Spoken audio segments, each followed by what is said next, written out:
morning everybody. Myself is Professor Dr. Rajendra Deshpande and we are learning the children problems in general practice. Nearly this is the 6th video in this particular series and today is the 16th of April 2018. My dear friends, first we will try to review what we have seen in the last 5 videos. So on the screen the slides are going on but the camera is on me. But you can see that my name is Professor Dr. Rajendra Deshpande. I am at Ayurveda College Degree, Pradhikaran, Pune 44. My mobile number is 922681060 for the communication. My mail ID is professordeshpande@gmail.com. In the last 5 sessions, what we have seen, the first part about the video was basic understanding of the pediatrics. Then we talk about normal weight chart, milestones. Then we have a lot of discussion about the breast milk, how to increase the breast milk, that is Galactopop. And I have already told you, in addition to the modern medicines, we have also Ayurvedic very good medicines for the increasing the breast milk, like a Shatavari Kalpa or the Leptadent tablets from the Allersin company. Then there is regarding how to avoid the belching, that means the digestive problems in the children, vomiting problem. Then what care should be taken for the artificial feeding like bottle feeding, etc. Then we talked about how we can dilute the buffalo milk, because buffalo milk is supposed to be heavier than the cow's milk. Then we see about the immunization schedule in general. In the video 2, part number 2, we have the detail about the immunization. That means in addition to the schedule, we talked about the BCG vaccine, then its reaction, what is DPT, then if the suppose child has come to you without any immunization, what schedule you should adopt. Then we talked about triple antigen, Mantox test, polio vaccine, TABC vaccine, and of course if the child is a little bit of 10 years old, then there is a fear of getting the bite from the rabid dog, etc. So we also talked about the rabies in the video number 2. Then video number 3, children problems in general practice.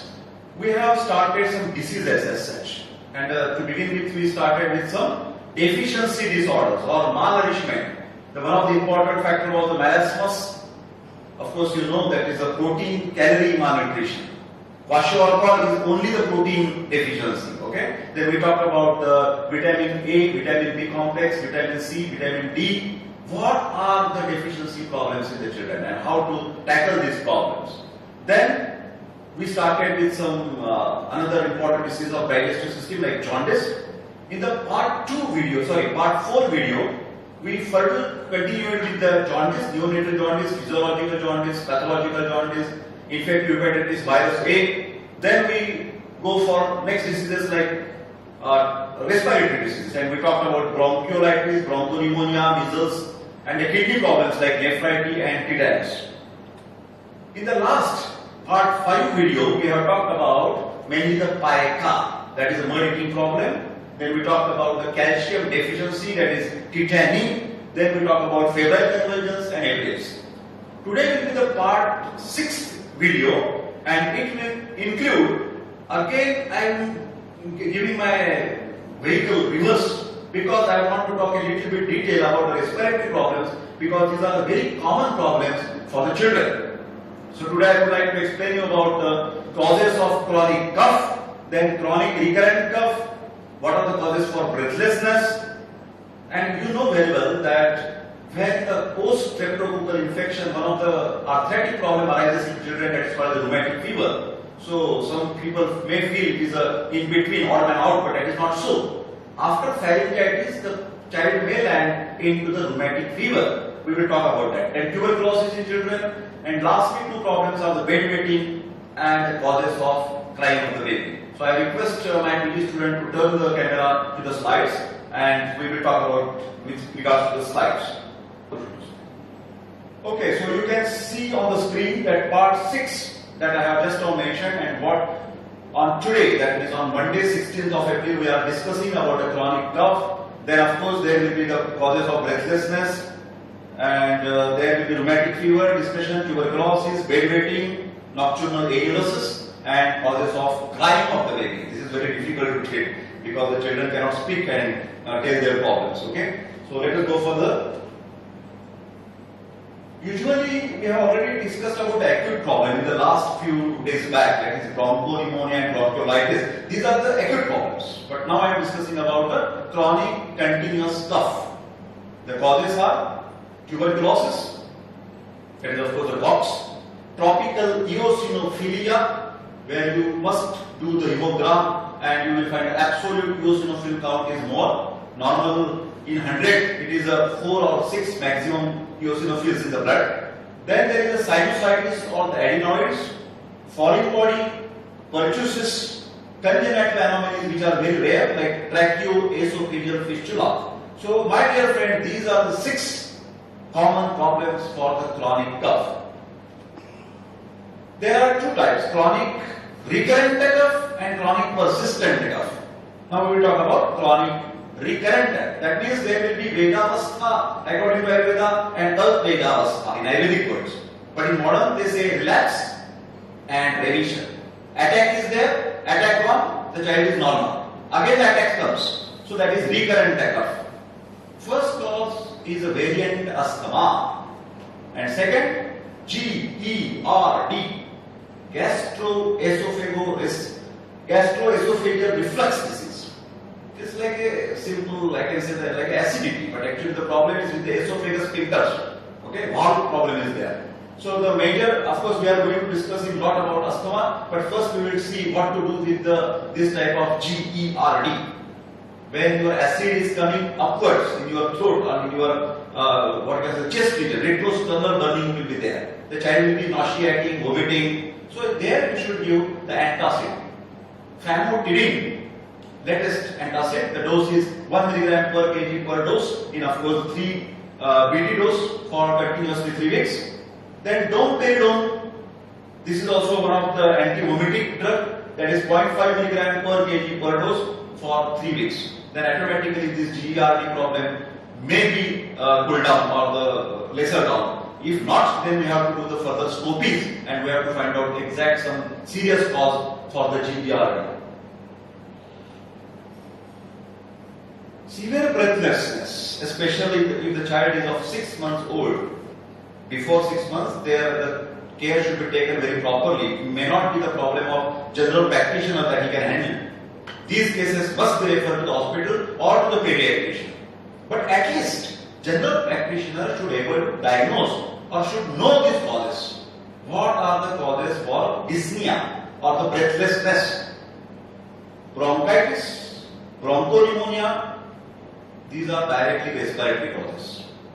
But there may be cause in CVS, and that is called as the cardiac asthma. Bronchial asthma and cardiac asthma, these distinguishing features one must be able to do. In adults also this happens. Basically in the bronchial asthma there is a bronchospasm.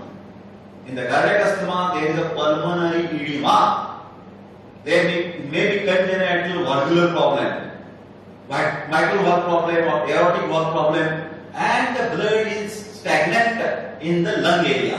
And because of that, it is called as a pulmonary edema.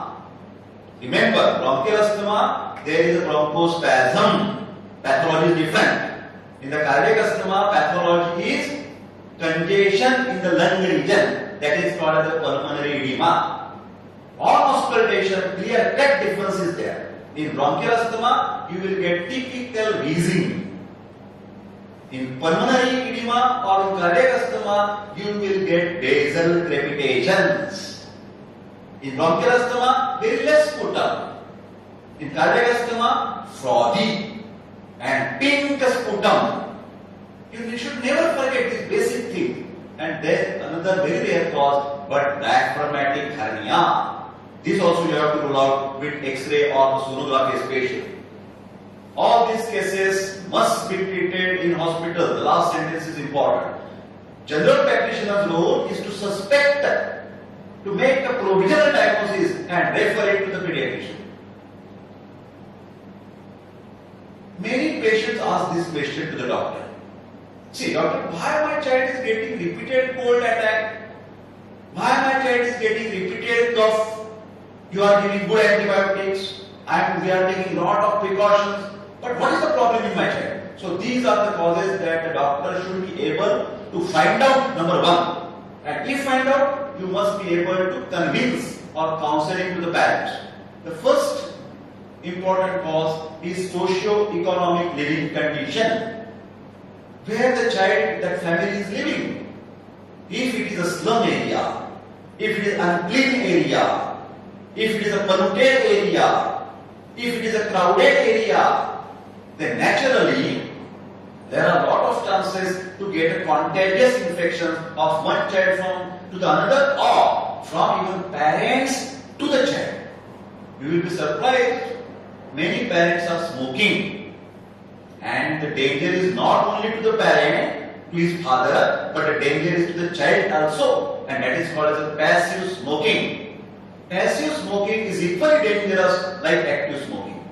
Remember this, and you have to explain, because there are a lot of people who have this habit and they are taking care of their child, and that the child will suffer. Then secondly, following the measles or the whooping cough, URTI is common. Deviated nasal septum, especially if the child is between 5 to 10 years old or 10 to 15 years old, then you must have this cause in your mind. If the child is what to you for repeated blocking of the nose, sneezing, coughing, watering from the nose, you have to have nasal speculum in your practice. Have to have the mini torch. And whenever the patient comes for URTI, upper respiratory tract infection, it is mandated. It is your duty to do the proper respiratory system examination. And it starts from the nose. Never forget. So you have to elevate the tip of the nose, focus the light in it, and see whether there is a deviated nasal septum. Take a tongue depressor, press the tongue, put the light, and see whether there is a tonsillitis, adenoiditis, pharyngitis. You must be able to diagnose, and then only you can treat these cases very well. Then sinusitis, of course, for sinusitis, if the child is a little bit old and repeated attacks are there, you can do the radiological examination. And there the 100% diagnosis is confirmed about sinusitis. We have already discussed about bad tonsils or adenoids. Then, as far as possible, Ayurvedic principle is there. Sankshepataha kriyayogo nidana parivarjanam. In between, I am telling this formulae or the principles of Ayurveda to even modern doctors. What is the meaning of this Ayurvedic Sanskrit shlok? Sankshepataha kriyayogo. In short, what is meant by treatment? The first step in treatment is to remove the cause. This is Ayurvedic principle, and this should be accepted by modern doctors. Remember, if the child is drinking all the time the cold water, cold drinks, the fruits like peru, guava, okay, then the ice balls. If he is eating frequently like this, then he has to suffer from all these respiratory problems. So that must be educated to the parents. Then in this time, then you can give the vitamin supplements according to modern pathy. And because you know, vitamin A, what is vitamin A? Vitamin A is necessary for epithelial lining. So ask the parents to give the carrots, papaya, mango, oranges to the child. Frequent colored fruits. Colored fruits contains carotene, vitamin A. Never forget. Give the fresh juice, not the tanned or the tinned material. It should be freshly drawn and give it to the child. Many city areas, this can be easily done. But in addition to that, I have mentioned there, whether it's a digestive problem, whether it's a respiratory problem, Ayurveda has a lot of things to give to the world. In Ayurveda, the tonics are called as Rasayana Chikitsa. Never forget, Rasayana. So of course I will talk at the end. What about this all Rasayana? Some people, after seeing this slide, definitely comment, this is odd man out. How Dr. Deshpande has put one of the arthritic problems in between the respiratory problems. Slide before this about URTI. Slide after this about tuberculosis. Why this rheumatic fever in between? I have already told you what is the cause of rheumatic fever. Cause is called as a post-streptococcal infection in the throat. Remember, pharyngitis and laryngitis, tonsillitis. If there is a streptococcus infection, you have to step vaccine. You have to step amoxicillin. 500 milligram 4 times a day or 1 time a day or 2 times or drops or the serum. But what happens? Cough is reduced, symptoms are gone, fever is gone, and the family becomes happy. Then they stop the treatment after even 2 doses of your antibiotic, and there becomes the resistance to that antibiotic. Infection is not at all totally cured. Mind my words. Infection is not totally cured. And that salient, that infection remains in your body, and then it creates what we call as a rheumatic fever. After 3 weeks, they don't know, but the child is brought to you for the fleeting arthritis. That means one time he has a shoulder pain, another time, another 2 days he has elbow pain, then the wrist pain. These joints are not the same. It starts from the big joints, like for example pelvic girdle, or the knee joint, or the shoulder joint.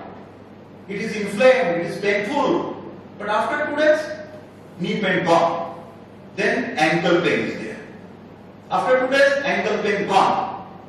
Then there is a elbow pain. So this is called as a migratory arthritis or fleeting type of arthritis. This is a typical feature of rheumatic fever. In addition to the high fever, remember by the name rheumatic fever, there is a fever, there is a rheuma problem. What is rheuma problem? Joint problem. Remember, joint problem.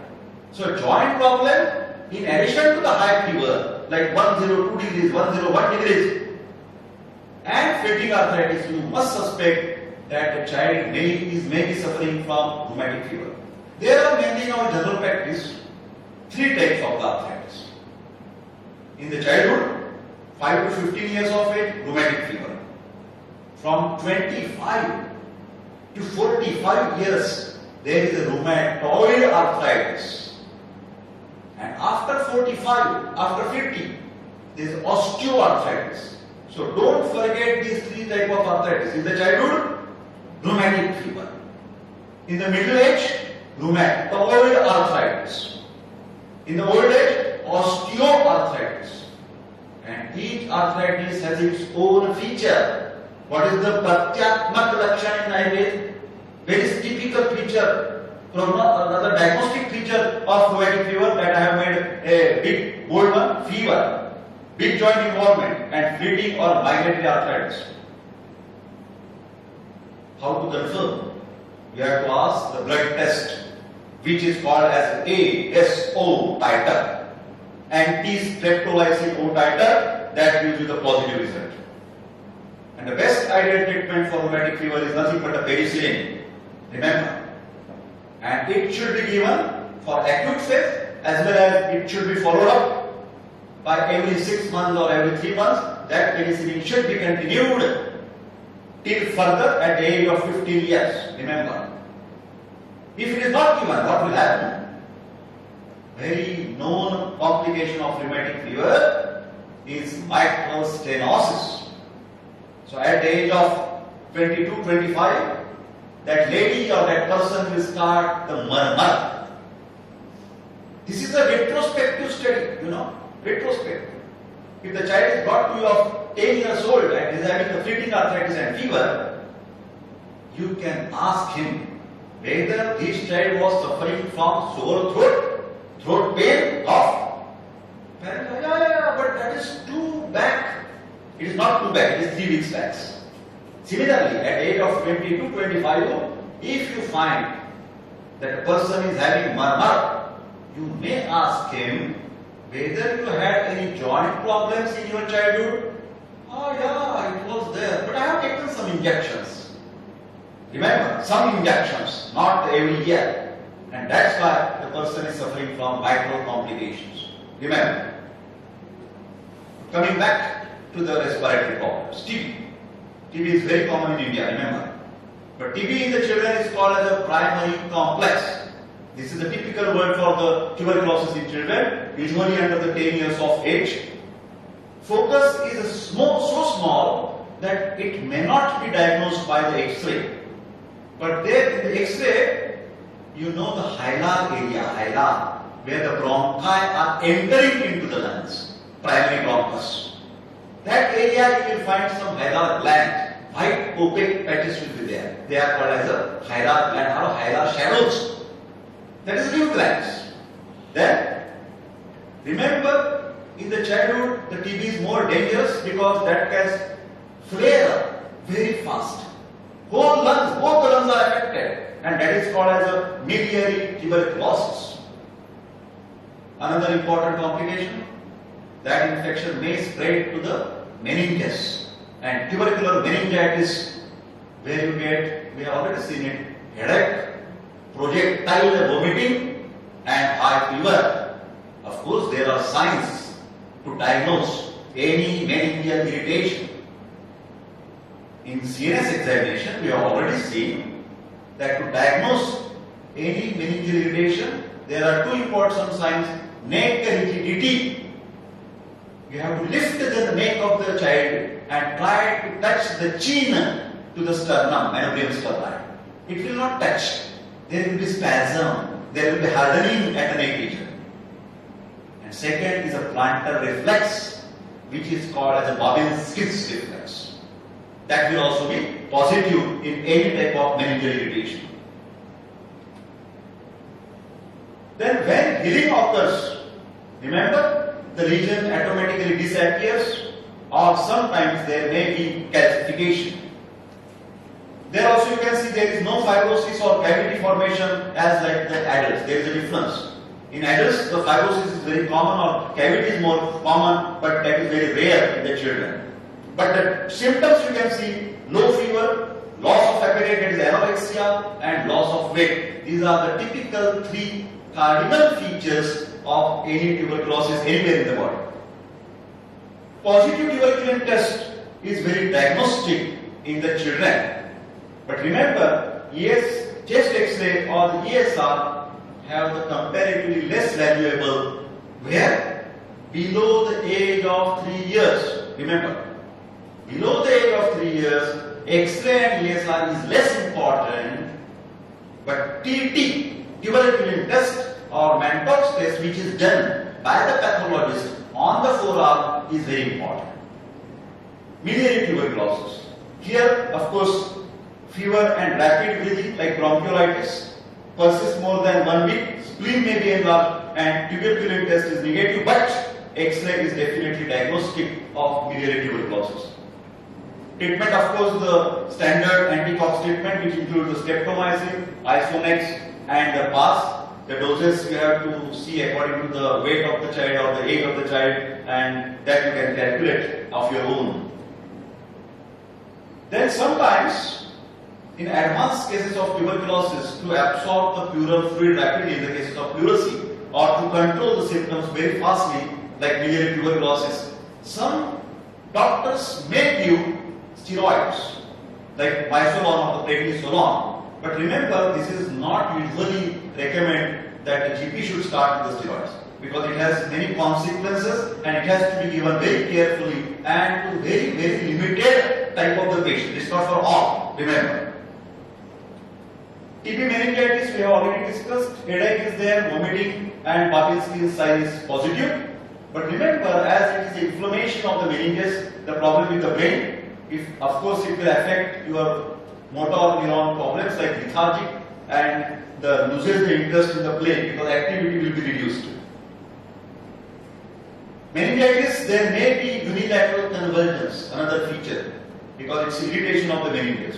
Then bulging fontanelle in very small child, like below the age of 1 year, below the age of 2 years, this bulging fontanelle has importance, not after the age of 5 years, because the bones are not fully developed. But bulging fontanelle is a characteristic feature, and sometimes in the adult child, the hospital may do the CSF, cerebrospinal fluid examination, where the proteins will be on the higher side and glucose will be on the lower side. Okay. Next problem in the child is a nocturnal annulosis or the bedwetting. Till the age of 6 years, you must little bit what you can say, neglect this problem. Try to convince to the parent, okay, no problem, take some time, it will go automatically. Give some psychological support to the child, make him a good training, etc. etc.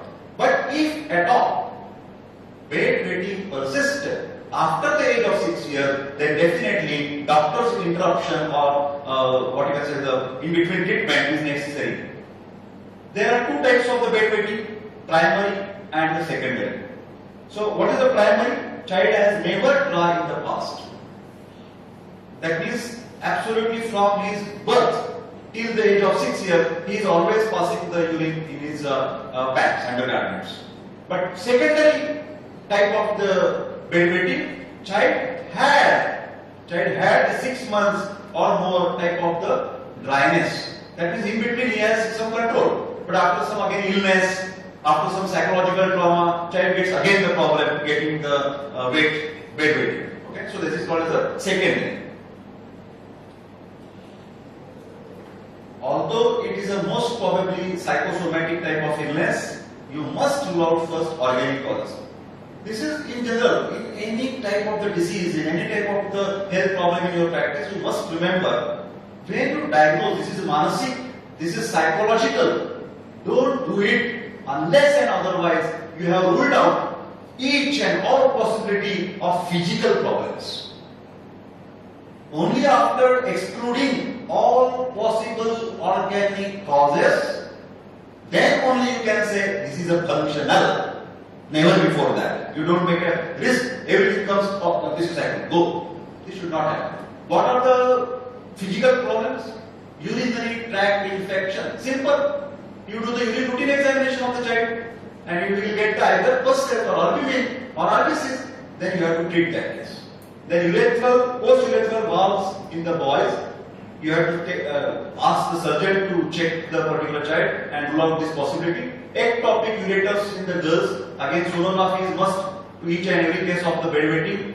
Neurological causes, for example spina bifida, this is of course the rare, but this can cause the bedwetting problem.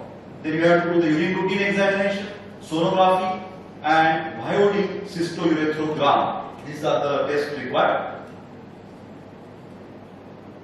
First sentence you can read. Before 6 years, no active management is expected by the doctor. But parents come to you. What to do? You have to make them satisfactory by your assurance treatment. Remember, in Ayurveda it is called the Ashwasana Chikitsa. You have to do the education to the parents, counseling to the parents. It is not like that. Before the 6 years the child has brought to you. Go, don't come after 6 years. That is not the case. You have to convince what is the right and what is the wrong. Do not blame or scold the child. This is always happens with the parents. Because the parents are little bit, what you can say, the anxiety, tension, why only my child is getting this problem? Because all his friends are very normal. And only this child, and because even friends, they sometimes tease their particular child. Then even the relatives, they blame to the parents. Why your child is suffering? Go to the doctor, see what are the cases, what is the problem, this and that. In that case, the parent's tendency is angry with the child, scolding the child, and that is the most wrong thing that the parents are doing, because that becomes a vicious cycle. A vicious bad cycle will be created. Parent will be angry, child will be frightened, again he will pass the urine at night because of the fear. In the morning, parents will again scold, again he will be more afraid, again he will pass the urine. So this is called as a vicious cycle, and we have to talk to the parent that don't do this. Then restriction of fluids 2 hours before going to sleep. One of the medical treatment is a devoid nasal spray. That is called as a desmopressin as a generic name. You know endocrinology. There is one hormone which controls our urine output, and that is called as an antidiuretic hormone, ADH, secreted from posterior pituitary gland. This is a synthetic preparation like that ADH, and that can control your secretions, or that can control the urine problem. 5 microgram in each nostril, it's like a spray. like your Atrivion or Mesovion, but of course they're totally different. And this should be given or prescribed only by the pediatrician or a master in that particular field. This is not the safe treatment. Remember, those who are seeing the videos, many of the treatments mentioned here are to educate the medical students and not to educate the common people. Remember. So no self-medication while after seeing this video is allowed. It is not expected. Remember. So maximum dose is 20 to 40 microgram in both the nostrils for 6 months. And we have to discontinue it very slowly. Relapse is also possible. Then there is an anti-anxiety type of drugs, antipsychotic drugs, which is called the dexonil. That is imipramine, 2.5 mg per kg at night. And this dose also should be reduced step by step. This is to relieve the anxiety or the tension in the mind of the child. Now, you can, my student may be requested to take a little bit pause. Okay, now we will go for the last general problem. Of course, I am saying that pediatric branch is so vast. So only even 6 or 7 videos may not suffice to teach you the pediatrics or the children problems. But I have with this video session, 6 video sessions, I have tried to give you the glimpses of what can be the problems in your general practice. Okay. So the last but important problem is why the baby is crying. Many times, all of a sudden, the child starts crying. Especially if this happens below the age of, I can say, 1.5 years or 2 years. After the 2 years, there is a less problem. Because that can immediately tell you, daddy, potat dukte maja, I am getting pain, I am getting throat pain, I am getting headache. That child can tell you. But the problem is, if he is not able to speak below the age of 1.5 years, 5 months or the 1 year, then what to do? This is very crucial because the child cannot express and we have to find out the cause. And it is a tough job, remember, always for the parents as well as for the doctor. But the problem increases because each and every moment parent gets panicked. Doctor, please see why is it not stopping? Please, doctor, immediately come. Even if prescribe some drops to treat the gas because doctor is suspecting gas. He has given the drops. 2-4 drops I have put and asked the doctor, put it every after half an hour. But the parents are so restless. Each and every 5 minutes they get panicked. No, still he is not stopping, still he is not stopping. But then our duty is to find out the thorough examination, thorough history taking is very much important to find out the cause of the crying in the small child or infant. Let us see what is that. First check the organic causes. What are that? Look for the injury.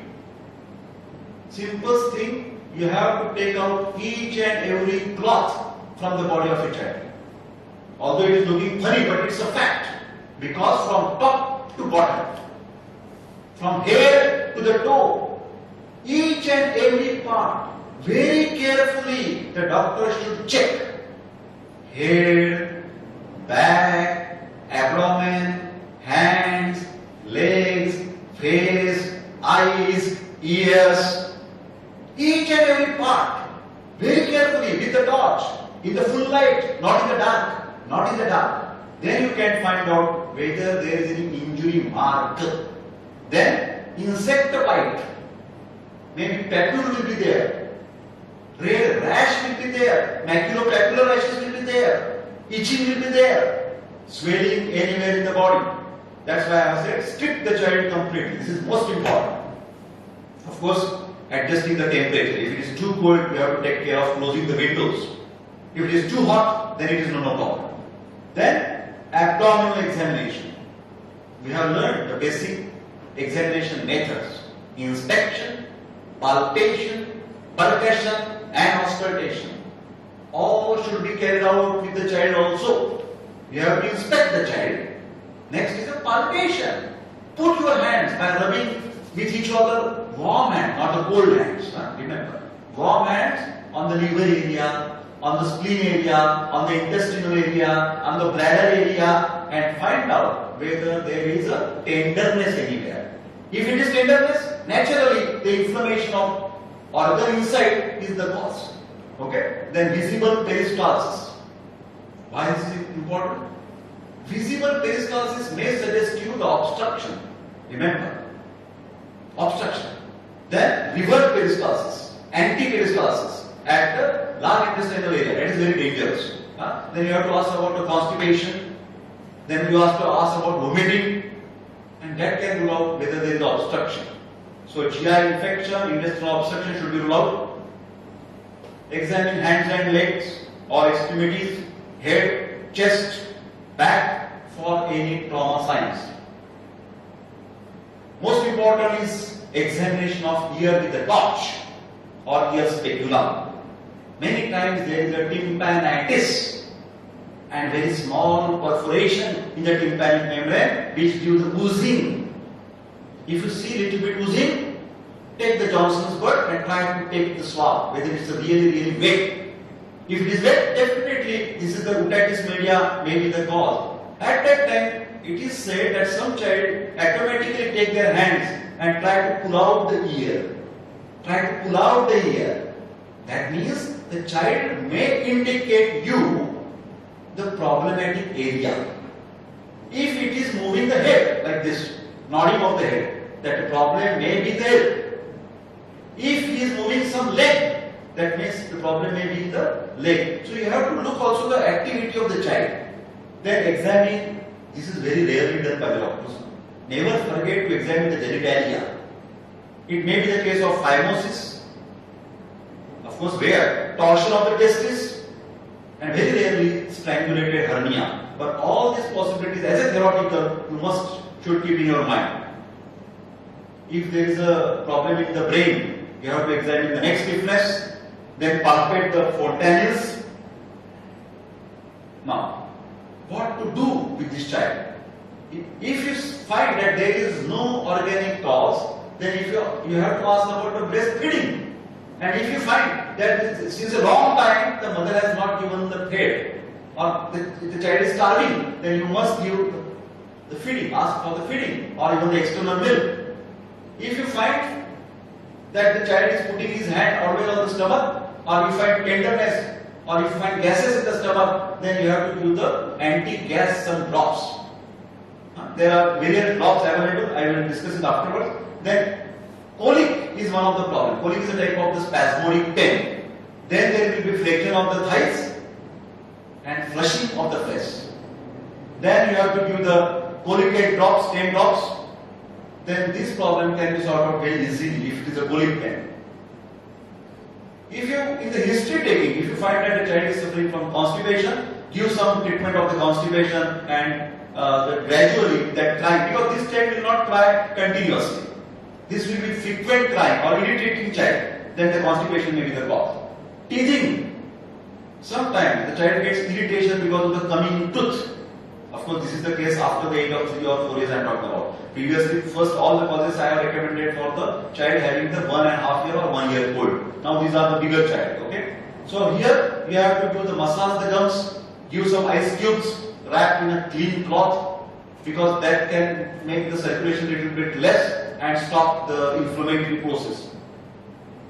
Then, if you find that the child is crying because of the discomfort in the environment, if it is too cold outside, give some clothing, give wrapping. If it is too hot, remove the cloth. If the child is suffering from fever and the summer season is there, remove the cloths. Then wet nappy is there. Of course, this can be found out by the mother and the grandmother. This is very common. Loud noises, that can also irritate the child, remember. Then take him to the sound and, very, comfortable room where the noises will not be there.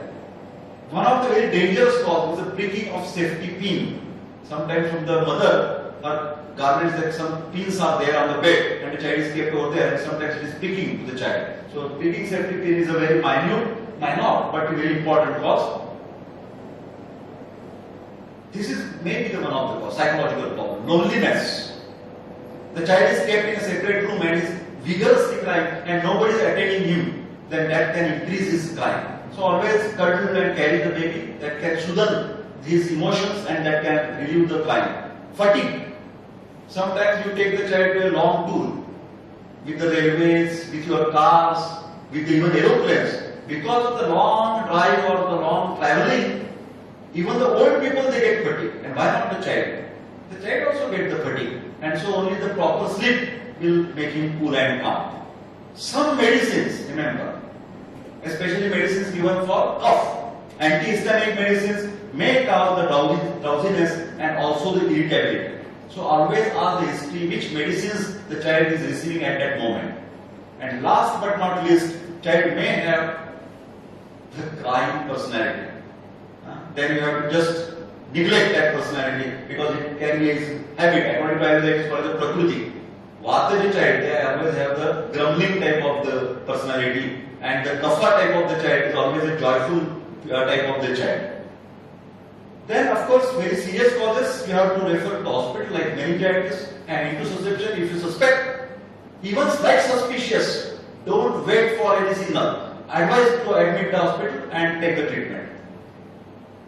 So, before concluding all these sessions, I would like to just give some few tips about what Ayurveda can do at various places.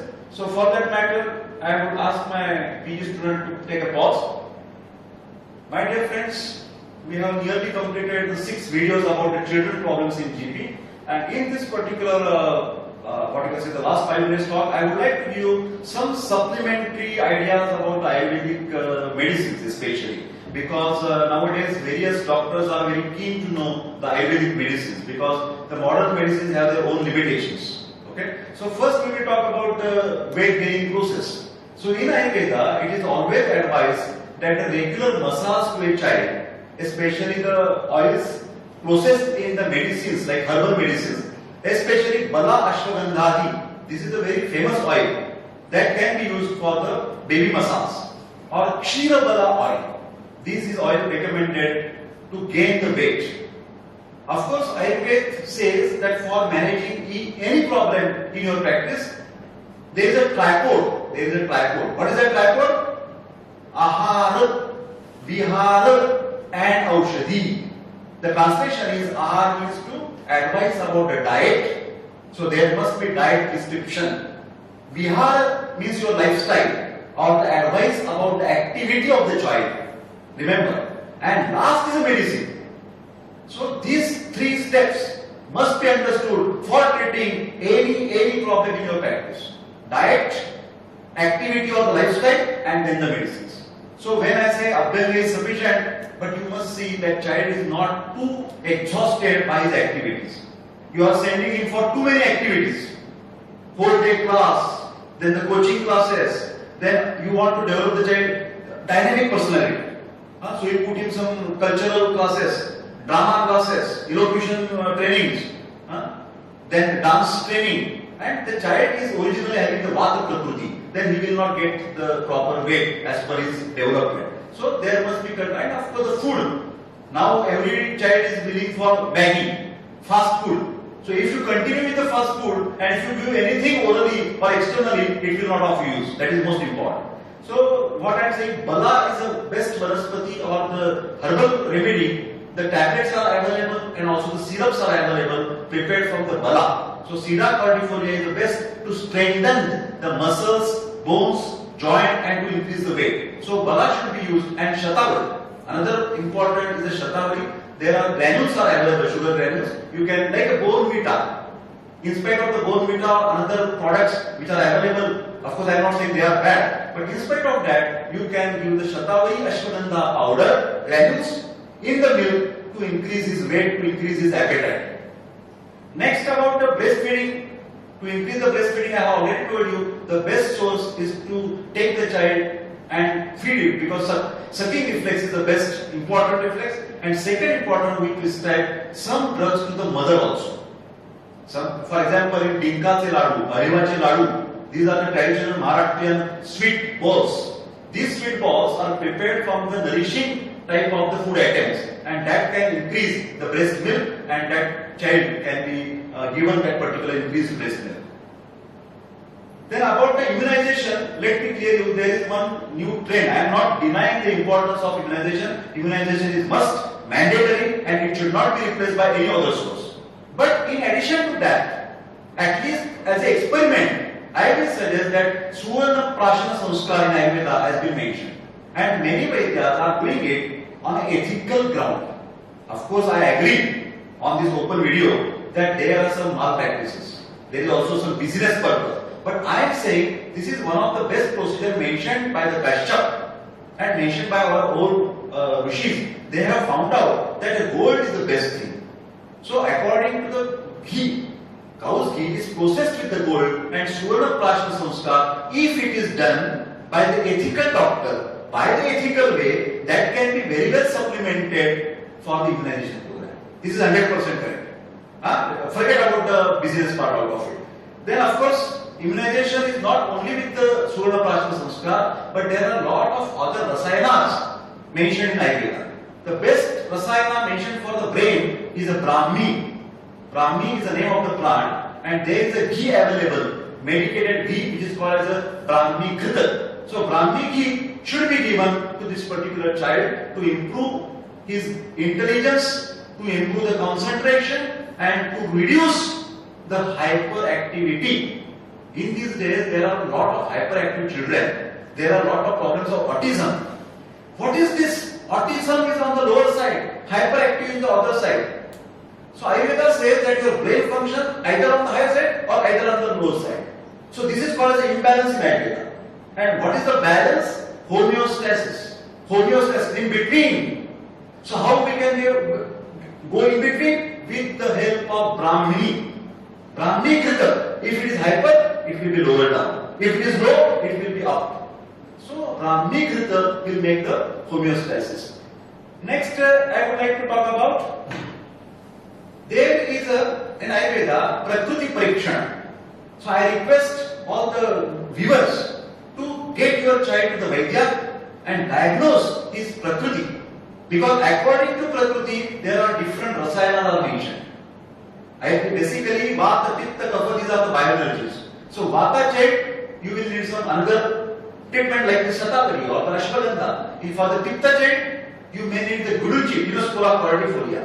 And for the Kapha child, you may need the Ashwagandha or some appetizers. Remember, Kapha Prakriti will always stimulated with the appetizers, like little hot plants. All the Kapha problems, they arise more in the Kapha children. Remember. And this Kapha, this bioenergy can be controlled, balanced by using some hot plants. The simple thing I will give the rasayana as a black paper. So all the child having the age of 5 to 15 years of old, you must give the Pippali, Maricha, processed water. You have to give the processed water. Simple thing. You have to put the 2 or 3 grains of the black pepper, 1 liter of the water, boil it, cool it down, and give it to the child every day, especially in the cold season or in the rainy season. So you will prevent it by all types of cough and cold or sinusitis problem. Upper respiratory tract problems can be prevented by using the Pippali and the Maricha of Ayurveda. The best combination available is a 3-Katu Churna. 3-Katu is a combination of Sunta, Maricha and Pippali. So Sunta, Maricha and Pippali, Sunta is a normal or ginger, but it is a dry ginger. Pippali, Piper longum, herbal, and Maricha is a black pepper. So this powder is available. You have to give it very, very little pinch with the honey every day in the morning. From the upwards of 5 to 15 years of old child, according to your dose can be adjusted. But these are the good plants. Then I will suggest for all tuberculosis patient or the children, you must supplement with AKT. I am not denying the importance of AKT. AKT can be given. But in addition, the Chyawanprash should be given. Chyawanprash is one of the best remedy for treating any degenerative, especially respiratory problems. It is prepared from the amla fruit, and it is very important. Then I will recommend, for example, some brand names, like for example, Bonisan or the new 52 syrup. These are very good to improve your digestion or the appetite or the gas problems in your stomach. So, step by step, we can recommend the rasayana according to Prakruti. Also, Ayurveda has another concept that is called as the Dhatu Sarata. You have to take the child of 5 to 15 years old to the doctor, to the Vaidya, and find out whether my child's tissues, for example, rasa, rakta, mamsa, meda, muscles, bone, fat, whether they are in good condition or not. And if not, according to the dhatu, you can prescribe some rasayana or the tonic. Of course, as the time is expanding very fast, I would just like to control my talk over here. But thank you very much for patience hearing, and I hope these 6 videos of children problems in TB will be definitely helpful to you. All the best to you and take care. Thank you.